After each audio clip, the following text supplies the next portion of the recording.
이 시간 함께 은혜 받으실 하나님의 말씀 누가복음 11장 37절로 12장 12절까지 말씀 보겠습니다. 누가복음 11장 37절로 12장 12절까지 말씀.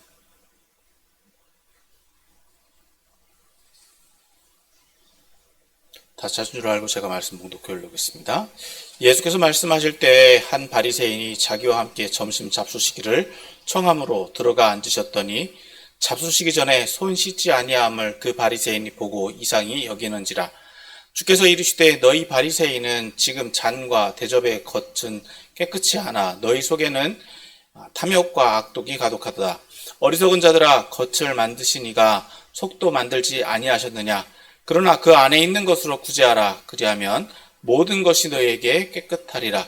화 있을진저 너희 바리새인이여, 너희가 박하와 운향과 모든 채소의 11조는 들이되 공의와 하나님께 대한 사랑은 버리는도다. 그러나 이것도 행하고 저것도 버리지 말아야 할지니라. 화 있을진저 너희 바리새인이여, 너희가 회당의 높은 자리와 시장에서 문안받는 것을 기뻐하는도다. 화 있을진저 너희여, 너희는 너희 평토장한 무덤 같아서 그 위에 밟는 사람이 알지 못하느니라. 한 율법교사가 예수께 대답하여 이르되 선생님, 이렇게 말씀하시니 우리까지 모욕하심이니이다. 이르시되 화 있을진저 또 너희 율법교사여, 지기 어려운 짐을 사람에게 지우고 너희는 한 손가락도 이 짐에 대지 않는도다. 화 있을진저 너희는 선지자의 무덤을 만든도다. 그들을 죽인 자도 너희 조상들이로다. 이와 같이 그들은 죽이고 너희는 무덤을 만드니 너희가 너희 조상의 행한 일에 증인이 되어 옳게 여긴도다. 그러므로 하나님의 지혜가 이르실 때 너희가 선지자와 사도들을 그들에게 보내리니 그 중에서 더러는 죽이며 또 박해하리라 하였느니라. 창세 이후로 불린 모든 선지자의 피는 이 세대가 담당하되 곧 아벨의 피로부터 제단과 성전 사이에서 죽임을 당한 사가라의 피까지 하리라. 내가 너희에게 이르노니 과연 이 세대가 담당하리라. 화 있을진저 너희 율법교사여, 너희가 지식의 열쇠를 가져가서 너희도 들어가지 않고 또 들어가고자 하는 자도 막았느니라 하시니라. 거기서 나오실 때에 서기관과 바리새인들이 거세게 달려들어 여러 가지 일을 따져 묻고 그 입에서 나오는 말을 책잡고자 노리고 있더라. 그동안에 무리 수만 명이 모여 서로 밟힐 만큼 되었더니 예수께서 먼저 제자들에게 말씀하여 이르시되 바리새인의 누룩 곧 외식을 주의하라. 감추인 것이 드러나지 않을 것이 없고 숨긴 것이 알려지지 않을 것이 없나니 이러므로 너희가 어두운 데서 말한 모든 것이 공평한 데서 들리고 너희가 골방에서 귀에 대고 말한 것이 지붕 위에서 전파되리라. 내가 내 친구 너희에게 말하노니 몸을 죽이고 그 후에는 능히 더 못하는 자들을 두려워하지 말라. 마땅히 두려워할 자를 내가 너희에게 보이리니 곧 죽인 후에 또한 지옥에 던져넣는 권세가 있는 그를 두려워하라. 내가 참으로 너희에게 이르노니 그를 두려워하라. 참새 5마리가 두 아사리온에 팔리는 것이 아니냐. 그러나 하나님 앞에는 그 하나도 잊어버리시는 바가 되지 아니한도다. 너희에게는 심지어 머리털까지도 다 세신 바 되었나니 두려워하지 말라. 너희는 많은 참새보다 더 귀하니라. 내가 또한 너희에게 말하노니 누구든지 사람 앞에서 나를 시인하면 인자도 하나님의 사자들 앞에서 그를 시인할 것이요, 사람 앞에서 나를 부인하는 자는 하나님의 사자들 앞에서 부인을 당하리라. 그럼 누구든지 말로 인자를 거역하면 사하심을 받으려니와 성령을 모독하는 자는 사하심을 받지 못하리라. 사람이 너희를 회당이나 위정자나 권세 있는 자 앞에 끌고 가거든 어떻게 무엇으로 대답하며 무엇을 말할까 염려하지 말라. 마땅히 할 말을 성령이 곧 그때 너희에게 가르치시리라 하시니라. 아멘. 할렐루야. 오늘 거룩한 주일 예배 자리에 나오신 여러분을 축복합니다. 환영하고 축복합니다. 오늘 저와 여러분은 맥주 감사절로 지킵니다. 하지만 오늘 말씀은 맥주 감사 주일 말씀이면서도 또 또 계속해서 누가복음 말씀을 통해서 오늘 저와 여러분들에게 주신 하나님의 말씀을 통해 맥주감사절의 의미와 또 이 말씀을 본문의 의미를 통해서 우리가 어떻게 하나님의 자녀로 살아가야 되는지 말씀의 의미를 또 상고해 보기를 소망합니다. 오늘 함께 읽은 본문 말씀은 크게 세 부분으로 나누어 볼 수 있습니다. 먼저 11장 37절에서부터 44절은 바리새인의 화이 외침에 대한 예수님의 말씀이고, 또 45절에서부터 52절은 율법학자들에 대한 예수님의 화 외침에 대한 말씀입니다. 그리고 11장 53절에서부터 12장 12절에는 제자들에 대한 예수님의 가르침에 대해서 말씀해 주고 있습니다.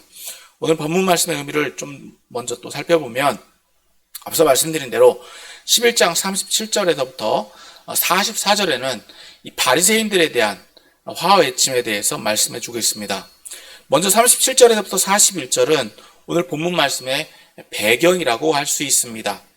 37절에서 볼 수 있듯이 한 바리새인이 예수님을 점심 식사에 초대를 했습니다. 이 대접을 하는 가운데 38절에서 예수님이 식사 결례를 행해야 되는데, 그 당시 식사 결례는 바리새인들은 손을 씻었습니다. 물로 손을 뿌렸든지 또 손에 물을 뿌렸든지 해서 그 당시에 바리새인들은 그것이 옳다라고 여겼습니다. 그런데 예수님은 그런 결례를 행하지 않았던 것입니다. 사실 이것이 어떤 결례로 여겨지기는 했지만 이것이 말씀에 있는 율법은 아니고 그 당시에 이렇게 하는 것이 좋다라고 이 바리새인들이 정해놨던 것입니다. 그런데 그것을 행하지 않으신 예수님이 그렇게 행하지 않으시는 것을 보고 이 바리새인들은 이상하게 여겼다는 것입니다. 자, 그런데 예수님은 그런 마음들, 바리새인들이 그런 마음을 가지고 계신 것을 알고 계셨습니다. 그래서 39절에서 41절의 말씀에 보면 이 바리새인들의 상황에 대해서 이렇게 말씀하십니다. 39절부터 41절까지 말씀 같이 보겠습니다. 시작. 주께서 이르시되 너희 바리새인은 지금 잔과 대접의 겉은 깨끗이 하나 너희 속에는 탐욕과 악독이 가득하도다. 어리석은 자들아, 겉을 만드시니가 속도 만들지 아니하셨느냐. 그러나 그 안에 있는 것으로 구제하라. 그리하면 모든 것이 너희에게 깨끗하리라. 참 예수님 성격도 이렇게 좀 여담입니다만 독특하세요. 예수님이 식사를 대접받으셔서 가신 거잖아요. 예수님 초청받으셔서 가셨는데도 예수님은 그들의 마음, 그들의 상황에 대해서 적나라하게 지적해 주고 있는 모습을 봅니다. 즉 예수님께서 39절에서 말씀하고 있는 것처럼 그들이 상황에 대해서 말씀해 주십니다. 이 바리새인들의 문제는 이 잔과 대접은 깨끗하게 했다. 음식을 담는 대접과 또 음료를 담는 잔은 깨끗하게 했지만 그들의 속, 바리새인들의 속마음은 탐욕과 악독이 가득하다라고 말씀하고 있습니다. 즉 잔과 대접이 겉은 외형입니다. 이 외형은 깨끗하게 보일런지는 몰라도 그들의 내면에, 이 바리새인들의 내면에는 이 탐욕과 악독이 가득하다라고 지적하고 계신 것입니다. 그래서 예수님은 40절에서 바리새인들의 상황에 대해서 적나라하게 비평하십니다. 어리석은 자들아, 겉을 만드시니가 속도 만들지 아니하셨겠느냐.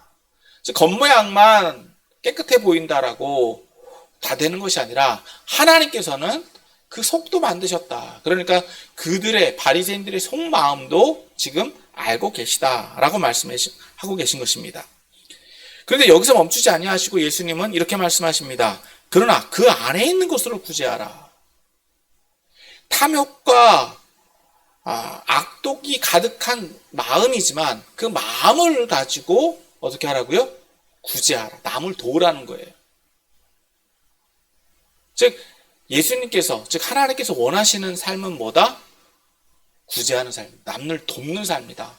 이웃을 사랑하는 삶이다 라고 말씀하시는 것입니다.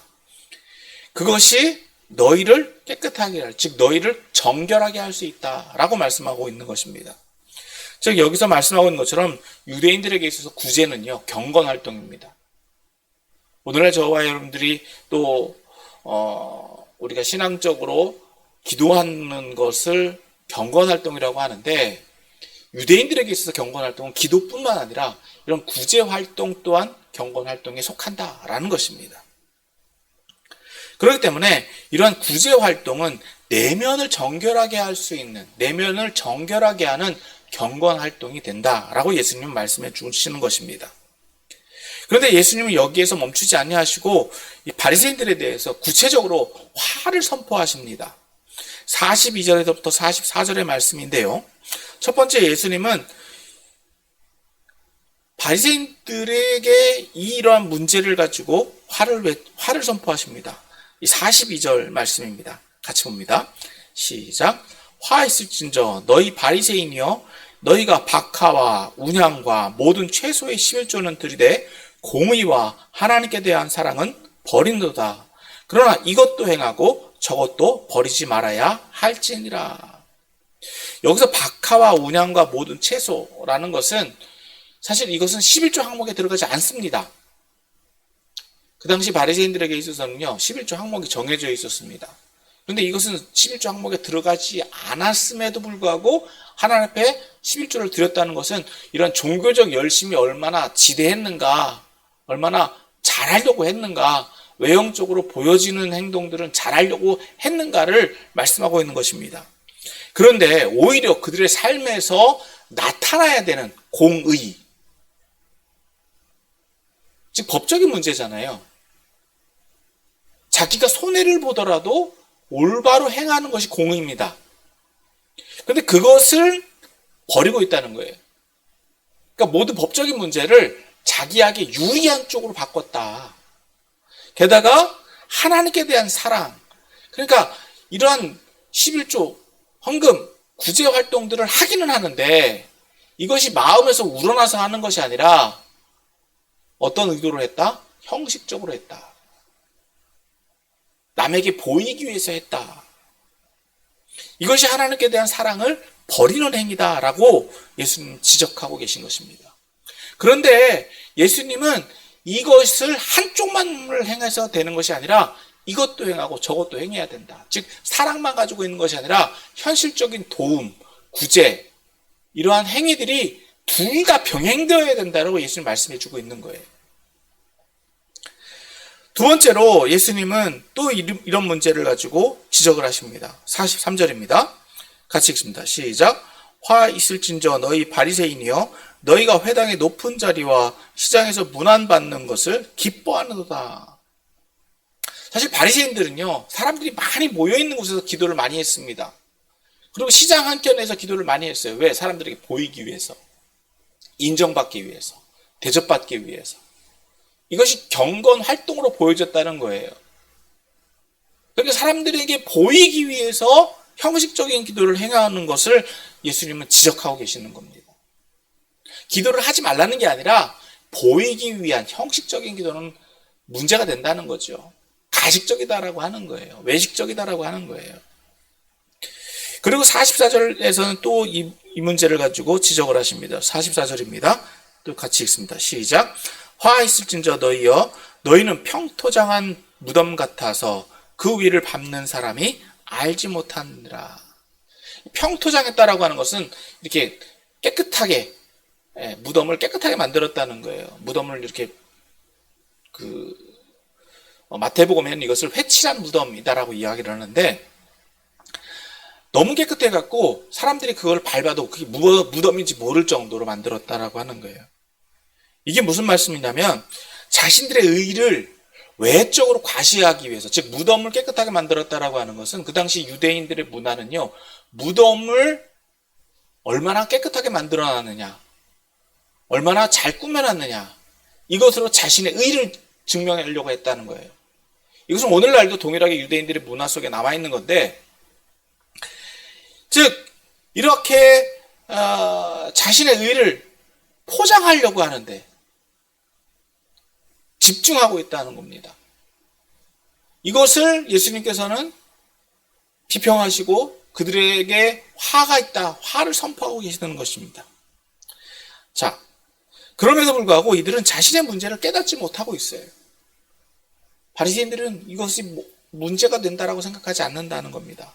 더 나아가서 이 45절에서부터 52절의 말씀은 이들뿐만 아니라 한층 더 문제가 있는 모습들을 있는 사람들의 있는 사람들에 대해서 말씀해주고 있습니다. 그들은 이제 45절에서 말씀하고 있는 것처럼 율법 교사들입니다.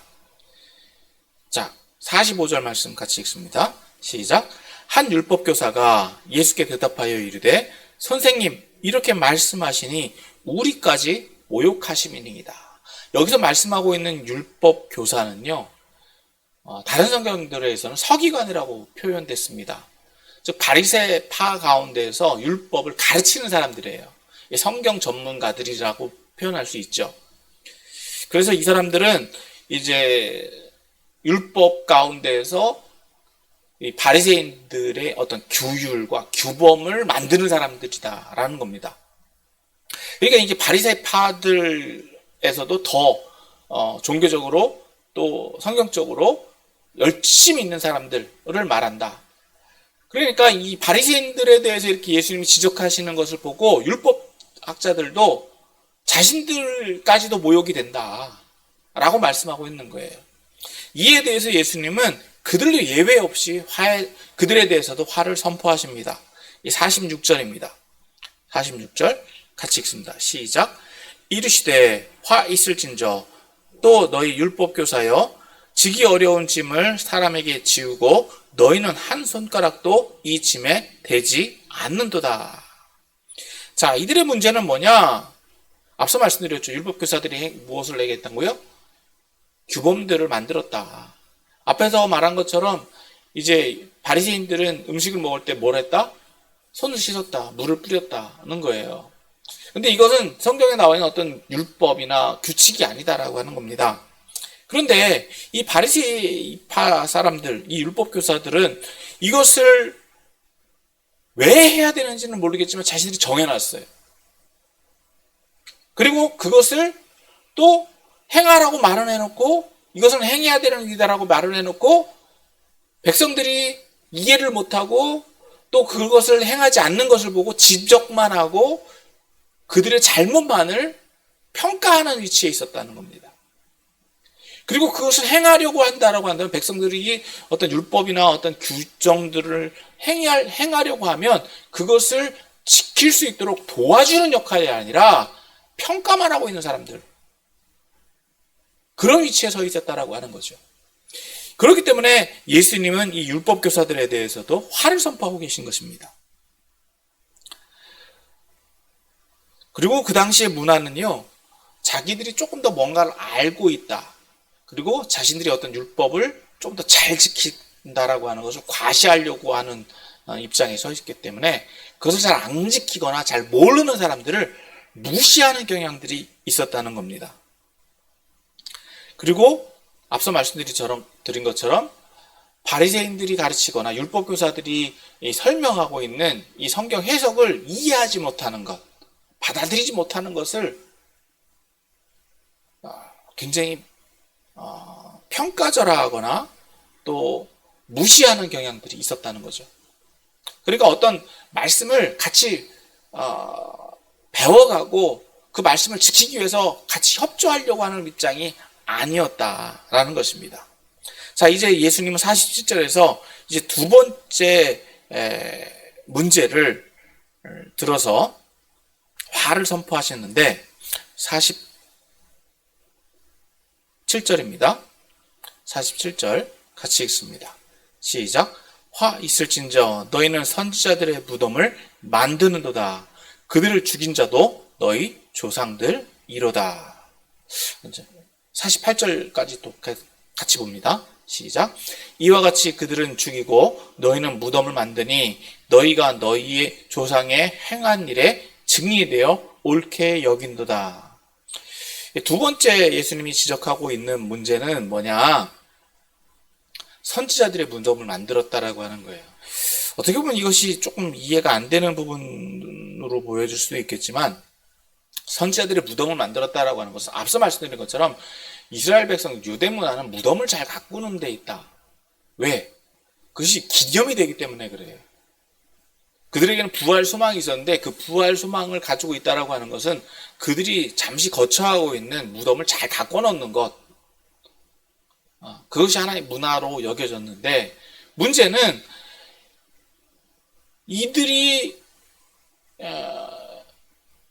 또 열중을 했던 것 중에 하나가 선지자들의 무덤을 잘 가꾸려고 했다는 거죠. 기념을 세우려고 했다는 거. 오늘날로 말하면 어떤 기념비를 만들었다라고 하는 것.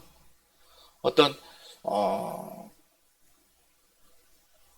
뭐 엘리야나 또 뭐 엘리사나 뭐 유명한 선지자들 같은 경우는 여기에다, 여기 그 사람의 무덤이 여기다 이렇게 해갖고, 무덤이 없지만 여기다라고 해갖고 그곳을 어떤 특정화한다든가 그것을 뭐 좀 특별하게 여기는 그런 것들을 만들었는데, 문제는 뭡니까? 그 선지자들을 누가 죽였다?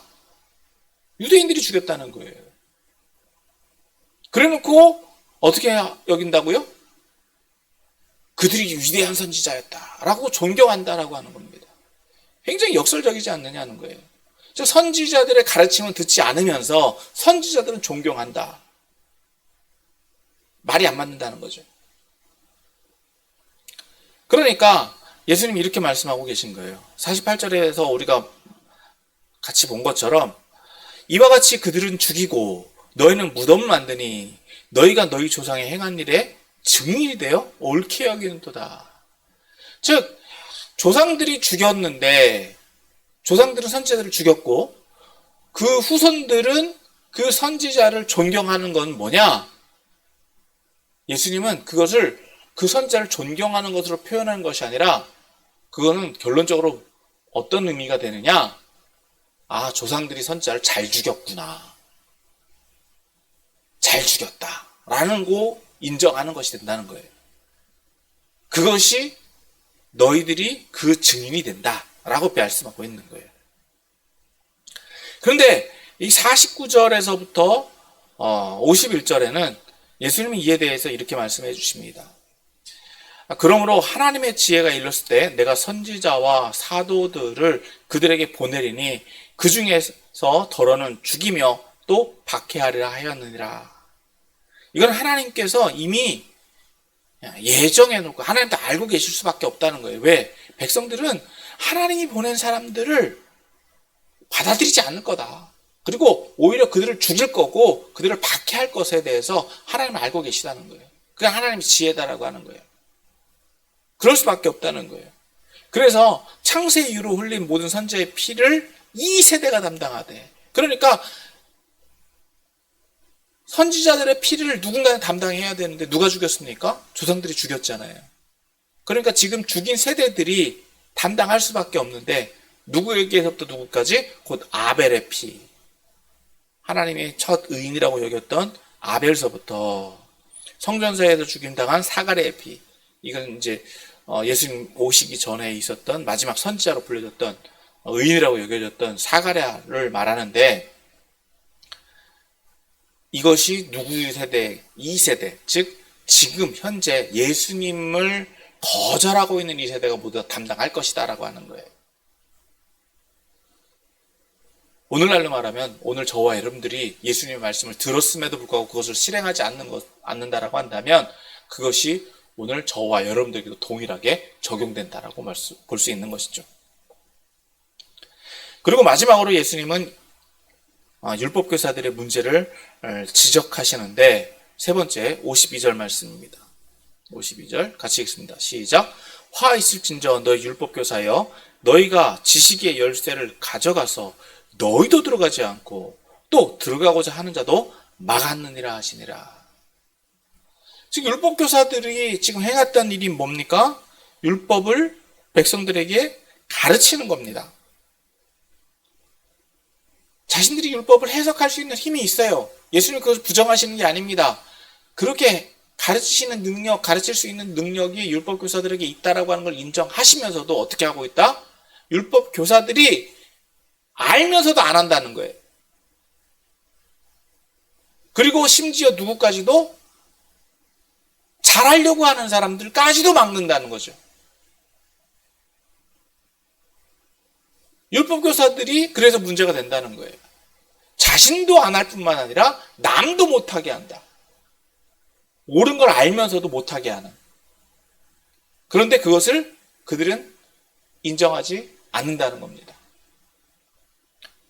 그래서 예수님은 오늘 바리새인과 율법교사들이 이 화를 당할 수밖에 없는, 심판의 대상이 될 수밖에 없는 이유를 6가지, 그러니까 3가지에 대해서 말씀해 주셨다는 거예요. 자, 이런 상황이라고 한다면, 그것을 옳게 받아들였다라고 한다면 백성들의 반응은 어떠했어야 되겠습니까? 회개하고 예수님을 따라했어야 됐겠는데 53절, 54절입니다. 53절, 54절 같이 읽습니다. 시작. 거기서 나오실 때에 서기관과 바리새인들이 거세게 달려들어 여러 가지 일로 따져 묻고 그 입에서 나오는 말을 책잡고자 하여 노리고 있더라. 그러니까 백성들은 서기관과 바리새인들은요 자신들이 문제가 없다라고 보는 거예요. 어떤 비평도 들으려고 하지 않고 어떤 지적당하는 것도 듣기 싫어하고 예수님의 말씀을 예수님을 어떻게든지 간에 이기려고만 하는 그런 상황에 있었다는 겁니다. 자, 예수님은 이제 12장으로 넘어와서 이제 제자들에게 말씀하십니다. 자, 1절 말씀 봅니다. 12장 1절 같이 봅니다. 시작. 그동안에 무리 수만 명이 모여 서로 발필발금 되었더니 예수께서 먼저 제자들에게 말씀하여 이르시되 바리새인들의 누를 곧 외식을 주의하라. 즉 바리새인과 율법교사들은 받아들이지 않는데 예수님의 말씀을 듣고 따르는 사람들은 더 오히려 늘어났다는 거예요. 그러면서 예수님은 제자들에게 주의사항을 말씀해 주시는데 뭘 주의하라? 바리새인들의 누룩을 주의하라. 즉 여기서 말하는 바리새인들의 누룩은 바리새인들의 외식, 즉 가식적인 행동들을 말씀하고 있는 겁니다. 그래서 예수님 계속해서 이렇게 말씀하시죠. 감추인 것이 드러나지 않을 것이 없고 숨긴 것이 알려지지 않을 것이 없나니 이러므로 너희가 어두운 데서 말한 모든 것이 광명한 데서 들리고 너희가 골방에서 귀에 대고 말한 것이 지붕 위에서 전파되리라.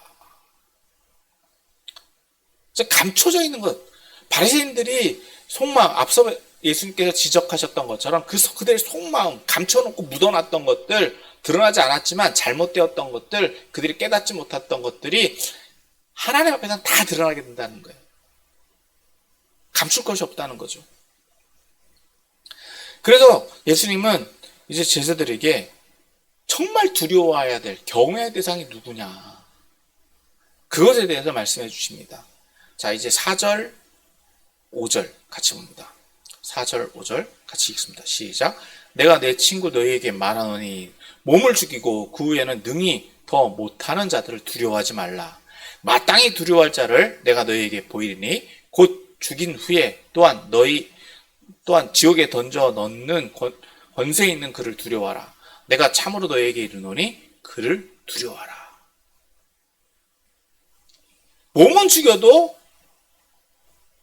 몸은 죽일 수 있어요. 힘이 있으니까. 그런데 우리가 가지고 있는 정체성, 나라고 하는 이 자아나 영혼을 어찌할 수 없는 사람들은 두려워할 존재가 아니다라고 하는 겁니다. 근데 정작 나라고 하는, 육체가 죽어도 나라고 하는 이 존재를 좌우할 수 있는 심판의 주권자가 누구냐? 바로 하나님이죠. 하나님은 두려워해야 된다는 거예요. 우리가 두려워해야 될 대상들, 세상의 어떤 것들, 권세자들이나 어떤 위정자들을 두려워할 것이 아니라, 그들이 권력이 없다는 게 아니라 그들은 우리를 이렇게 저렇게 할 수 있어요. 그러나 그들이 두려워서 그들과 타협할 것이 아니라 우리의 영혼의 주권자가 되어주신 분, 정말 우리가 두려워해야 될 대상은 그분이다라고 하는 겁니다. 그런데 그분은 어떤 분이냐? 6절, 7절 같이 봅니다. 6절, 7절 같이 읽습니다. 시작. 참새 5마리가 2 아사레온에 팔리는 것이 아니냐? 그러나 하나님 앞에는 그 하나도 잊어버리시는 바 되지 아니한도다. 너희에게는 심지어 머리털까지도 다 세신 바 되었나니 두려워하지 말라. 너희는 많은 참새보다 더 귀하니라. 그 당시 이제 가난한 사람들이 이제 거래하고 또 제물로 드리려고 했던, 또 음식물로 삼았던 것이 참새라고 비유되었고 있는데, 이 두 아사리온이라는 건 굉장히 작은 가치입니다. 참새 5마리가 이런 걸로 거래가 되었는데, 근데 하나님 앞에서는 그 한 마리조차도 잊어버리지 바 되지 않는다. 하나님이 허락하셔야지만 된다는 거죠. 더 나아가서 하나님은 무엇까지도 세신다? 머리털까지도 세신 바 되었다. 하나님은 굉장히 세밀하시다는 거예요. 그런데 더욱이 이스라엘 백성들, 예수님의 제자들은 어떻다고요? 참새보다 더 귀히 여기는 존재다. 하나님께서 그렇게 귀히 여기신다라고 말씀하고 있는 거예요. 그러니까 예수님은 이제 제자들에게 이렇게 말씀하십니다. 8절, 9절 또 봅니다. 시작. 내가 또한 너희에게 말하노니 누구든지 사람 앞에서 나를 시인하면 인자도 하나님의 사자들 앞에서 그를 시인할 것이요 사람 앞에서 나를 부인하는 자는 하나님의 사자들 앞에서 부인을 당하리라. 즉 하나님이 우리를 그렇게 귀히 여겨주시고 있는 것을 알았다라고 한다면 나는 누구를 인정할 수밖에 없다? 하나님을 인정할 수밖에 없다는 거죠. 내가 하나님 백성이다라고 하는 걸. 그런데 내가 하나님을 거절한 바 되었다라고 하면 하나님도 나를 거절하신다는 거예요. 부인할 수밖에 없다는 거죠. 예수님이 나를 보증해 주시지 못한다는 거예요. 왜? 내가 부인했기 때문에. 내가 예수님이 나를 아무리 편들어주고 내가 나를 돌보아 주려고 해도 어떻다고요? 내가 버렸기 때문에. 내가 버림받았기 때문에. 내가 하나님 부인했고 내가 예수를 부인했기 때문에 그것이 보장받지 못한다는 거예요. 자, 이래서 이제 10절 말씀 10절, 11절 같이 읽습니다. 시작. 누구든지 말로 인자를 거역하면 사하심을 받으려니와 성령을 모독하는 자는 사하심을 받지 못하리라. 사람이 너희를 회당이나 위정자나 권세 있는 자 앞에 끌고 가거든 어떻게 무엇으로 대답하며 무엇을 말할까 염려하지 말라. 말로 인자를, 즉 예수님을 거절할 수도 있다는 거예요. 예수님 그것까지는 용인하시는데 문제는 뭐냐? 성령을 모독하는 것. 여기서 성령을 모독한다라고 하는 건 뭡니까? 하나님을 부정하는 거예요. 하나님을 부인하는 거예요. 그럼 그게 뭐냐는 거예요. 그게 뭘까요? 앞서 말한 그 모든 내용들이에요. 바리새인과 율법교사들, 말씀을 알면서도 행하지 않는 것, 기만하는 것, 우리에게 주신 사명이 있음에도 불구하고 사명을 감당하려고 하지 않는 것, 그것이 성령을 모독하는 거다라고 하는 거예요. 그런데 예수님을 인정하고 예수님의 말씀대로 살아가려고 하다 보면 예수님은 사람들에 의해서 우리가 그 말씀대로 살아가는 사람들은 위협을 당할 수 있다라고 말씀하고 있습니다. 그것이 11절 말씀이죠. 사람이 너희를 회당이나 위정자나 권세 있는 자 앞에 끌고 가거든 어떻게 무엇으로 대답하며 무엇으로 말할까 염려하지 말라. 즉 변명할 것이나 자신을 어떻게 포장할 것에 대해서 걱정하지 말라는 거예요. 왜? 내가 어디에 있기 때문에? 성령 안에 있기 때문에. 즉 성령을 모독하지 않는다라고 하는 건 성령의 인도함을 받는다는 것을 의미합니다. 그러니까 12절에서 예수님이 이렇게 말씀하시는 거예요. 마땅히 할 말을 성령이 곧 그때에 너에게 가르치시리라.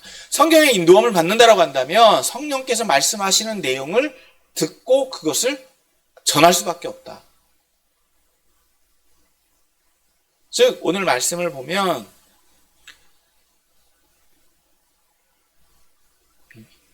두려움의 대상이 누구냐 하는 거예요. 그리고 우리가 어떻게 살아야 되느냐는 겁니다. 바리새인과 율법 교사들처럼 살 것이냐, 아니면 정말 우리가 두려워해야 되는 하나님을 두려워하며 살 것이냐 라는 겁니다. 오늘 이 말씀을 조금 더 적용을 하기를 원합니다. 우리에게 적용을 하면 첫 번째, 우리는 어떻게 살고 있냐는 거예요. 잠깐 말씀드렸지만 여러분, 우리가 두려워하는 게 뭡니까? 세상에서 살아가면서 두려워하는 존재가 누구냐는 거예요. 직장생활을 하는 사람들은 직장의 상사입니다. 직장의 규칙, 틀, 어떤 규정들. 예전에 이런 질문을 받은 적이 있어요. 집, 가정, 교회 중에 어디를 우선으로 하고 있습니까? 어떤 분은 집이라고 얘기를 해요. 또 어떤 분은 직장이라고 얘기를 해요. 어떤 분은 교회라고 얘기를 해요. 근데 꼭 무슨 일이 일어나면요, 굉장히 급한 일로 자기가 끌려가는 데가 제일 자기가 우선하고 있는 곳이에요. 직장에서 전화 오면요, 집에 있다가도 직장 가요. 교회에 있다가도 직장 가요. 그게 우선순위라는 거예요. 타협을 안 합니다. 어떤 분은 교회 중심으로만 해요. 어떤 분은 가정 중심으로만 해요. 저는 어느 것이 더 중요하다고 결정 내리고 싶지는 않습니다. 문제는 하나님께서 그 사람에게 주신 사명이 뭐냐는 거예요. 무엇을 중요시 여겨야 되느냐는 거예요.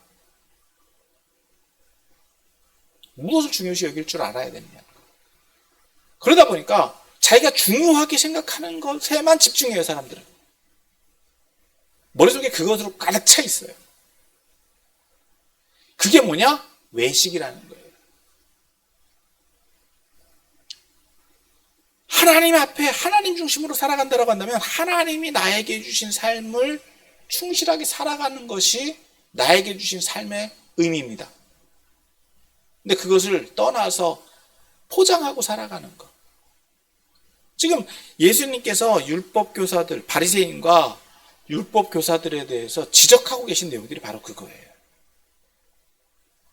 형식적으로 하는 것들, 종교적으로 행하는 것들, 남에게 보이려고 하는 것들, 헛된 자랑하는 것들.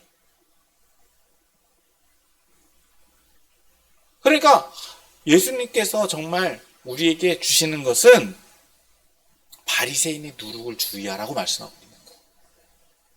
가식적인 것들, 형식적인 것들. 여러분, 오늘 우리가 사실 믿음 생활을 하다 보면은요, 조금 부족할 수 있어요. 조금 잘못할 수 있어요. 왜? 우리는 성화되어져 가는 과정이에요. 근데 계속 그래서는 안 된다는 거예요.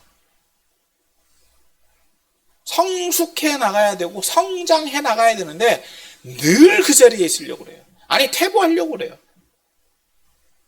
변화를 두려워해요. 바리새인들이 지금 행했던 것이 뭡니까? 전통이라는 명목상에서 그들이 세운 규율을 가지고 그것을 지키지 않으면 무시하고 멸시했다는 거예요. 여러분, 무조건 전통을 무시해야 된다라고 말씀드리는 게 아닙니다. 중요하게 생각해야 되는 것도 있어요. 중요하게 생각해야 되는 게 있어요. 규칙, 규정, 규범 중요합니다. 그런데 그것에 매여서 살아가는 것이 아니라 그것을 주님의 은혜 안에서 자유롭게 변화되어져 갈 수 있어야 된다는 거예요. 그것이 바로 어떤 삶이다? 성령의 인도함을 받는 삶이에요.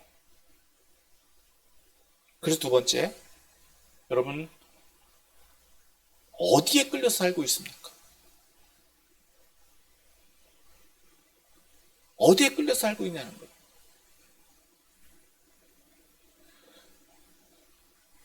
그러니까 여러분, 우리가 두려워하는 대상이 뭐냐는 거예요. 세상을 두려워하고 있느냐, 아니면 하나님을 두려워하느냐. 말로는 하나님 두렵다라고 얘기하죠. 그러면 어디에 매여 있어야 됩니까? 성령에 매여 있어야 돼요. 성령이 인도하시는 대로 가야 돼요. 예수님도 오늘 본문 말씀에서 말씀하신 것처럼 말로는 거역할 수 있어요. 우리가 실수할 수 있고 잘못할 수 있어요. 예수님 무조건 빡빡하시게 뭐 바리새인들과 같이 규칙을 세우고 규정을 세우고 계신 것이 아니에요. 근데 문제는 예수님도 거역하지 못하시는 게 뭐냐? 성령이에요. 하나님이 원하시는 방향대로 가는 것. 그것이 어떻게 보면은요, 다른 사람들과 타협이 안 될 수도 있어요. 굉장히 좀 고리타분하게 여겨질 수도 있어요. 남들하고 비교도 안 될 수도 있어요. 그러다 보면 오늘 본문에서 말하고 있는 것처럼 위정자들에게 핍박도 당하고요. 박해도 당하고요. 위협도 당합니다. 생명을 잃게 될 수도 있다는 거예요. 그러니까 성령이 원하시는 게 뭡니까? 하나님이 원하시는 대로 살아가는 거예요. 세상의 기준에 맞춰서 살아가는 게 아니라 하나님이 원하시는 거예요. 근데 그것을 어떻게 알 수 있냐는 겁니다. 어떻게 알 수 있느냐는 거예요. 문제는 계속해서 우리의 삶에서 누가 시인되어야 된다고요? 예수님이 시인되어져야 되는 거예요. 자랑으로서가 아니라 가식적으로가 아니라 형식적으로가 아니라 그냥 우리의 삶에서 누가 나타납니까? 예수님이 나타나는 거예요. 여러분, 예수님이 자기를 자랑하셨습니까? 예수님이 자기를 막 나타내려고 했습니까? 예수님이 기도 생활을 보더라도요, 예수님은 틈날 때마다 기도하셨고요. 예수님은 평범하게 살아가셨어요. 그런데 사람들은요, 어떻게 해요? 예수님을 무시하고 비난했다는 거예요. 그러니까 예수님이 추구하셨던 삶은 하나님의 말씀에 입각하려고 했다는 거예요. 그게 성령에 이끌린 삶이에요.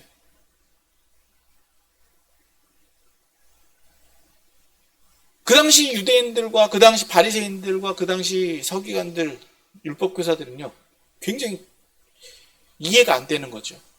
너무 자유로운 분이시니까. 그러나 예수님은 자유롭다라고 해서 율법을 거스르느냐? 절대로 거스르지 않았다는 거예요. 철저하게 율법 안에 계셨다는 거예요. 그게 성령의 인도함을 받는 삶입니다. 사실 좀 쉽지는 않습니다. 그러나 그것을 알 수 있어요. 왜? 사람들은 알아요. 사람들은 알아요. 그래서 예수님 앞에 나온 거예요.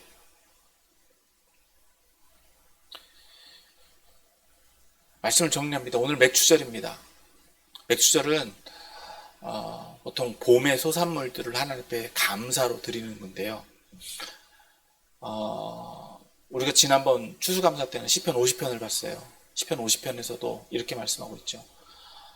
하나님께서 시편 50편에서는 하나님께서 그 백성들을 부르십니다. 부르셔서 그 백성과의 관계를 갱신하십니다. 뭘 통해서? 제사를 통해서, 언약을 통해서. 즉 하나님 앞에 예배할 수 있는 사람들은 하나님 앞에 예배 드릴 수 있는 자격을 얻은 사람들이에요. 즉 하나님께서는요, 그 언약 백성들의 예배를 받기를 원하신다라고 말씀합니다. 그걸 통해서 하나님 앞에 예배를 드릴 수 있는 거예요. 그러면 어떻게 드려야 되느냐? 감사로 예배를 드려야 돼요. 그것을 드리는 절기가 바로 감사절기, 맥추절, 또 유월절, 수장절, 장막절이라고 불려지는 추수감사절이에요. 그러니까 오늘 맥추절로 정말 우리가 하나님께서 주신 감사의 예배를 잘 드린다라고 하는 것은 오늘 말씀에 나오는 것처럼 이 바리새인과 율법교사 같이 하면 안 된다는 겁니다. 그것을 벗어버리고 오늘 성령의 인도함을 받아서 정말 마음에 우러나는 대로 하나님 앞에 감사하는 것이 하나님이 받으시는 감사다. 그것이 하나님의 언약 백성, 즉 하나님을 우선하는 하나님 중심의 사람들이 드리는 예배다라고 하는 거예요. 그것이 하나님이 원하시는 제사고 하나님께 드려질 수 있는 온전한 예배다라고 하는 것입니다. 그러면 사랑하는 성도 여러분, 늘 성령의 인도하심을 받기를 소망합니다. 말로만이 아니라 정말 여러분 마음속에 머리의 중심에 무엇이 우선이 되어야 되느냐. 무엇이. 그런데 그것은 여러분 생각으로 해서는 안 돼요. 여러분 생각을 빼고 누구의 생각? 성령께 맡길 수 있도록. 성령께 맡기는 훈련을 해야 됩니다. 그럴 때 온전한 제사, 온전한 감사, 하나님의 영광을 드러내는 감사요 예배가 되는 줄 믿으시고, 그러한 성도들이 다 되어서 하나님께 영광 돌리는, 하나님이 기뻐하시는 그런 믿음의 사람들이 다 되시기를 예수님의 이름으로 축원합니다.